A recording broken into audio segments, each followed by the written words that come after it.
Tišina svira, noć je svjedok svakog koraka što sam prošao sam.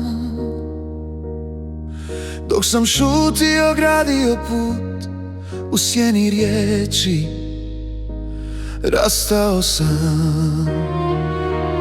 Bio sam blizu kad je trebalo svima, dijelio kruh i zadnju nadu s njima. Smijeh su nosili dok sam bio tu, a leđa okretali čim nestanu u mraku u snu.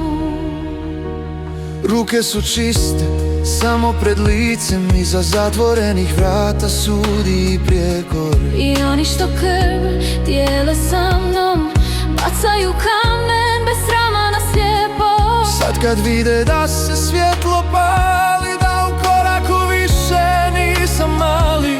U očima ih istina peče, jer uspjeh boli više od sreće.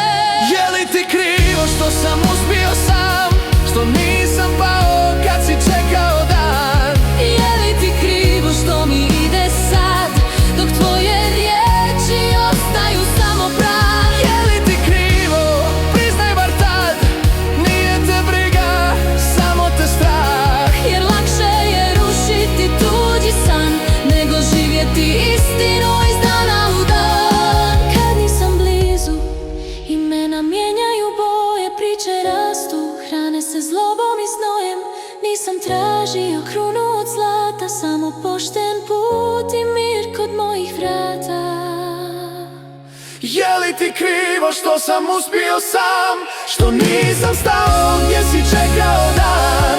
Je li ti krivo što mi ide sad, dok ti ostaje zavist, praznina i mrak? Ne nosim mržnju, ni dug, ni gnjev, samo istinu i naučen red. Ko je bio uz mene kad je bilo dno?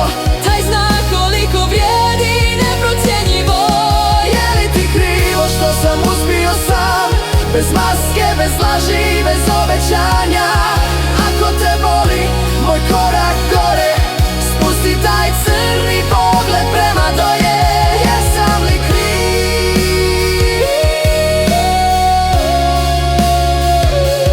Jesam li kriv?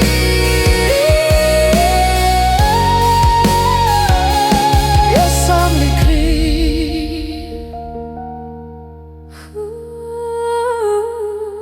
Jesam li kriv?